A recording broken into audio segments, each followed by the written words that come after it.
नमस्कार दोस्तों, स्वागत है आपका हमारे YouTube चैनल पर, जहां हम शेयर मार्केट, निवेश और फाइनेंशियल टेक्नोलॉजी से जुड़ी आसान और भरोसेमंद जानकारी आपके लिए लाते हैं।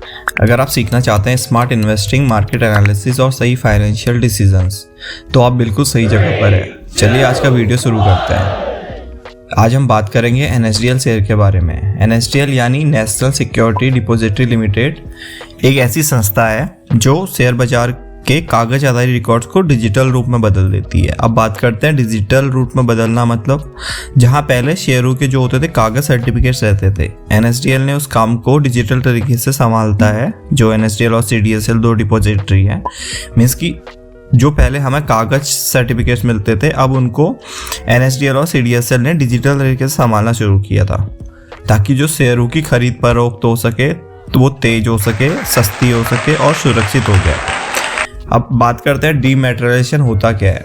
डीमैटर मतलब होता है कि फिजिकल शेयर सर्टिफिकेट जो हमें पहले मिलते थे उनको इलेक्ट्रॉनिक इकाइयों में बदलना।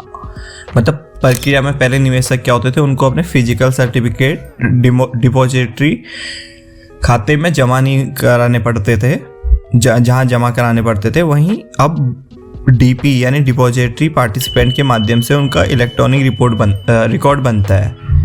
मतलब अब जो शेयरों की ओनरशिप रिकॉर्ड रहती है वो NSDL के सिस्टम में मेंटेन रहती है। जैसे पहले क्या होता था कि जब हम कोई शेयर खरीदते थे तो उसका हमें एक सर्टिफिकेट मिलता था। उस सर्टिफिकेट को संभालना एक मुश्किल काम था। वो हो सकता था वक्त के साथ ख़राब हो जाए, खो जाए, तो या इन्वेस्टर भूल जाए कि उसने ये उसके पास सर्टिफिकेट है। तो इसको आसान और सरल बनाने के लिए NSDL और CDSL ने उन इकाइयों को फिजिकल फॉर्म में बदलना शुरू किया।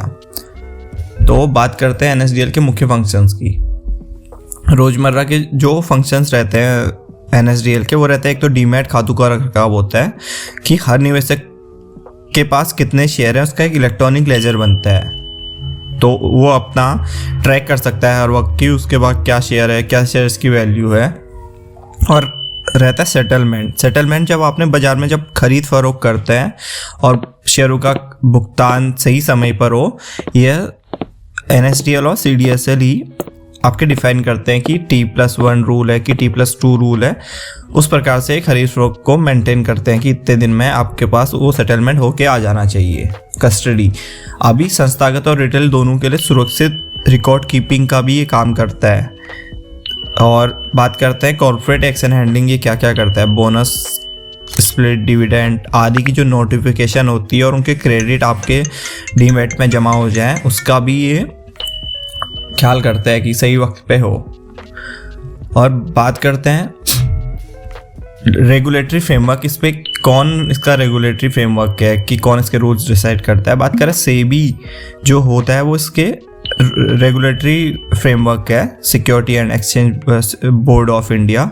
सेबी यह नियम तय करता है कि कोई भी डिपॉजिटरी ऑपरेट कैसे करे, किन रिपोर्टिंग स्टैंडर्ड्स का पालन करे और इन्वेस्टर प्रोटेक्शंस के मेजर क्या क्या होंगे।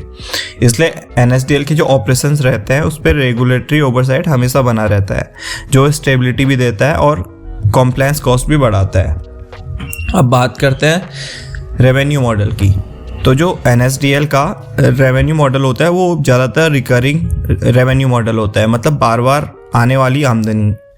अब बात करते हैं क्या क्या इसके रेवेन्यू मॉडल हैं। Account maintenance fees, annual charges investor से, DP से, और ट्रांजैक्शन सेटलमेंट फीस, मतलब हर ट्रेड ट्रांसफ़र पे इनको कुछ फीस मिलती है जो इनका एक रेवेन्यू मॉडल में रहता है। सर्विस टू इश्यूअर, IPO के record keeping, transfer against services, ये सब भी इसके रेवेन्यू मॉडल के सोर्स हैं। और subsidiary services, e-governance, pan services और जो भी गवर्नमेंट सेवाएं इस प्रकार की होती है उनसे भी इसको राजस्व आता है। रिकरिंग नेचर होने से जो इसका कैश फ्लो रहता है वो रिलेटिवली प्रेडिक्टेबल होता है कि इतना इनका रेवेन्यू जनरेट होगा, और कंपनी की वैल्यूएशन के लिए बहुत अच्छी बात है।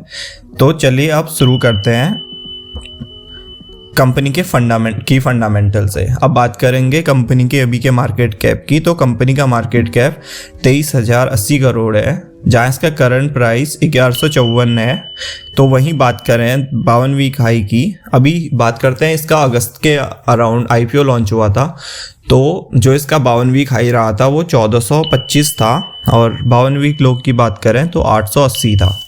अब बात करी जाए इसके बुक वैल्यू की, तो 108 रुपये का इसका बुक वैल्यू है। तो देख सकते हैं कि अपने बुक वैल्यू से लगभग 10 गुना ऊपर ट्रेड कर रहा है, जिससे इसका वैल्यूशन थोड़ा हाई होता है। वहीं बात करें ROCE की, तो ROCE 23.6 और ROE 17.8 है।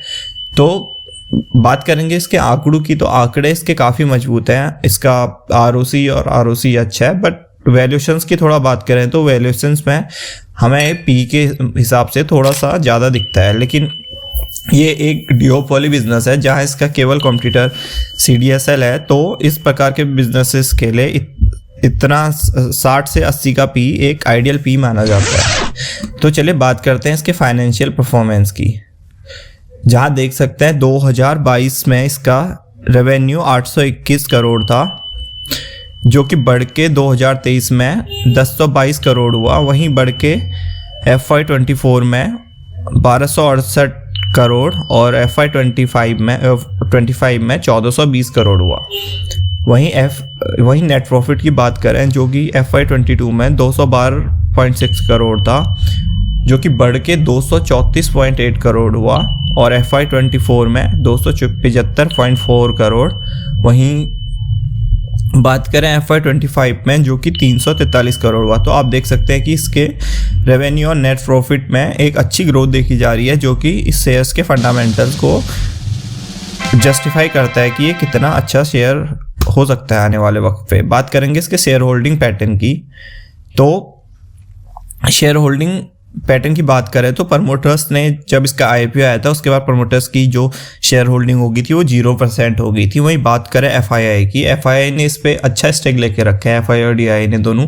जहां FII की शेयर होल्डिंग अगस्त और सितंबर की बात करें तो हम पे 15.9 है। वहीं DII ने अपनी होल्डिंग थोड़ी सी सितंबर के मंथ में कम की थी, जो कि 39.2 थी। वहीं पब्लिक की बात करें तो पब्लिक ने भी इसमें अच्छा खासा निवेश करके रखा है, जो कि 40 से बढ़ा के 44.9 हो गया है। तो बात कर सकते हैं कि FII और DII ने इस पर कितना अच्छा भरोसा बनाया हुआ है शेयर्स पे, जो कि शेयर्स की मजबूती को दिखाता है कि शेयर्स में कितना आने वाले वक्त में पोटेंशियल है। बात करते हैं शेयर प्राइस परफॉर्मेंस की, तो हालांकि इसे ज़्यादा वक्त तो अभी हुआ नहीं है, अराउंड 6 मंथ से भी शायद कम का वक्त हुआ है शेयर मार्केट में लिस्ट हुए। लेकिन बात करेंगे अभी तक के रिटर्न्स की, तो जो इस मंथ का इसका रिटर्न है वो कंसोलिडेट रहा है, जो कि -1.46 था। वहीं बात करें 6 मंथ की, जो कि इसका हाईएस्ट रिटर्न भी है, वो 23+24 में पॉजिटिव में रहा है। तो 6 मंथ में इसने एक अच्छा रिटर्न जनरेट करके दिया है अपने इन्वेस्टर्स को। अब बात करते हैं इसके प्रोज और कॉन्स की। अब प्रोज की बात करें तो पहला प्रोज ये है कि ये एक ग्लोबल बिजनेस मॉडल है। NSDL भारत में काम करती है, लेकिन जो इसके सिस्टम और टेक्नोलॉजी हैं वो स्टैंडर्ड ग्लोबल लेवल के हैं, यानी कंपनी की रिलायबिलिटी और स्केलेबिलिटी बहुत स्ट्रांग है, और भविष्य में ये इंटरनेशनली एक्सपेंशन और क्रॉस बॉर्डर कोलैबोरेशन के लिए भी तैयार रहती है।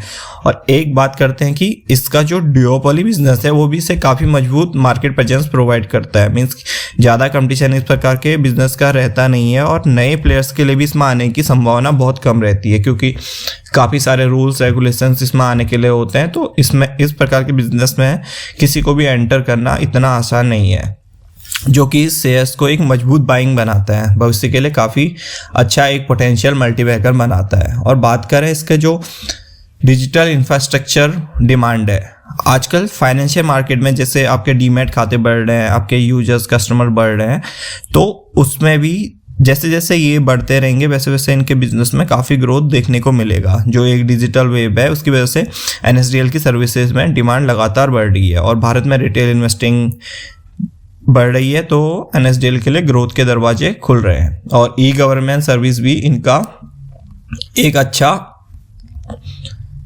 प्रोडक्ट है। और फाइनेंसेस की बात करें तो इसका कंसिस्टेंट रेवेन्यू और जो प्रॉफिट ग्रोथ है वो भी इसको एक अच्छा प्रोज में बनाता है, जहाँ आप देख सकते हैं कि इसका नेट प्रॉफिट साल दर साल बढ़ता जा रहा है। और वहीं बात करेंगे कुछ और ऑर्डर बुक की बात करते हैं तो एक इस पे जो ऑर्डर बुक है वो काफ़ी सॉलिड है। NSDL के पास लॉन्ग टर्म कॉन्ट्रैक्ट्स हैं जो इसके रेवेन्यू के रिकरिंग बनाते हैं। रिकरिंग बिजनेस से फ़ायदा होता है कि इनकी जो आय होती है वो आय के स्रोत एक स्थिर बने रहते हैं कि हाँ ये कम से कम इतने आय के स्रोत तो इनके बने रहेंगे, जो इसके बाद आएंगे वो इनके एडिशनल आय के स्रोत होंगे।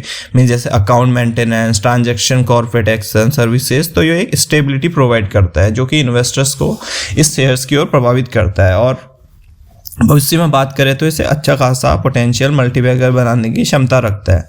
वहीं बात करें इसके कॉन्स की, रेगुलेटेड बिजनेस एक इसका कॉन्स है जो सेबी इस पे हमेशा नियंत्रण लगाते रहती है, तो उससे इसके प्रॉफिट एंड रेवेन्यू ग्रोथ में थोड़ा सा असर पड़ सकता है।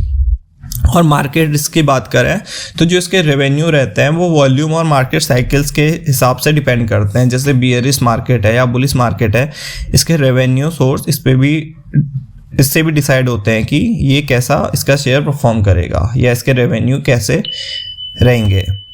अब बात करते हैं इन्वेस्टमेंट स्ट्रेटजी की। तो NSDL जो है कि वो मार्केट के इंफ्रास्ट्रक्चर में एक अच्छा काम करता है और इसका रेवेन्यू रिकरिंग है और स्ट्रॉन्ग कस्टडी है। तो अगर आपका एक की पीरियड है कि आपको 3 से 7 साल के लिए लॉन्ग टर्म में होल्ड करना है तो ये एक अच्छा शेयर आपके लिए साबित हो सकता है। आने वाले वक्त पे आपको अच्छा खासा रिटर्न बना के दे सकता है। और बात करते हैं की ड्राइवर्स की, तो एक recurring annuity like fees, custody, transaction charges जो रहते हैं इसके रिकरिंग फीस में है। और राइजिंग डीमैट, जैसे आपके डीमैट जो की डिमांड इंडिया में बढ़ते जा रही है वो भी इसको एक की ड्राइवर ग्रोथ देता है। और डाइवर्सिफिकेशन फ्रॉम सब्सिडराइज, मतलब जो इसको और भी कोई गवर्नमेंट्स या पेमेंट्स प्लेटफॉर्म इसको अपनी सर्विसेज लेती हैं। और रिस्क की बात करें तो सबसे बड़ा रिस्क है सेबी और RBI की पॉलिसीज़ का। टेक्नोलॉजी और साइबर सिक्योरिटी का रिस्क रहता है, तो इसको अपने इंफ्रास्ट्रक्चर मॉडल पे काफ़ी पैसा खर्चा करना पड़ता है। मार्केट एक्टिविटी डिपेंडेंसी, तो जैसे आपके ट्रांजेक्शन्स वॉल्यूम रहेंगे वैसे इसका प्रॉफिट और रेवेन्यू सोर्स भी रहेगा। अब बात करते हैं कंपैरिजन की, तो इसका डायरेक्ट कंपैरिजन जो है, क्योंकि ये डिओपोली बिजनेस है तो इसका एक कंपैरेटर है जो कि CDSL है। अब बात करेंगे रेवेन्यू की, जहां 2025 में NSDL का रेवेन्यू 1420 करोड़ था, वहीं CDSL के रेवेन्यू की बात करें जो कि 1082 करोड़ था। अब बात करते हैं प्रॉफिट आफ्टर टैक्स की, तो 343 करोड़ जहाँ NSDL का प्रॉफिट आफ्टर टैक्स था, वहीं 526 करोड़ CDSL का प्रॉफिट टैक्स था, प्रॉफिट आफ्टर टैक्स था। ROE की बात करी जाए तो 17.1 है और वहीं CDSL की बात करी जाए तो 29.9 है। और इस साल के रिटर्न की बात करी जाए, जहां NSDL का रिटर्न अभी तक +21% रहा है, वहीं CDSL का -11 रहा है।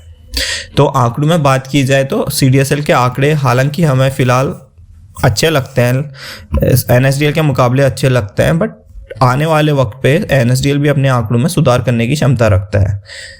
तो कुल मिलाकर NSDL एक बहुत भरोसेमंद और टेक्नोलॉजी ड्रिवन कंपनी है, लेकिन वैल्यूएशंस और रेगुलेटरी प्रेशर जैसे कुछ रिस्क फैक्टर को नज़रअंदाज नहीं किया जा सकता है। अगर एक स्मार्ट इन्वेस्टर जो होता है वो हमेशा दोनों साइड को देखकर ही निर्णय लेता है। और यह वीडियो सिर्फ शैक्षणिक उद्देश्यों के लिए, हम सेबी रजिस्टर्ड फाइनेंशियल एडवाइजर नहीं है। निवेश करने से पहले अपनी खुद की रिसर्च जरूर करें और किसी भी सर्टिफाइड एडवाइजर से सलाह जरूर लें। और आपको अगर हमारा कंटेंट पसंद आता है तो लाइक, सब्सक्राइब और कमेंट जरूर करें और हमारे चैनल को ग्रो होने में सहयोग प्रदान करें।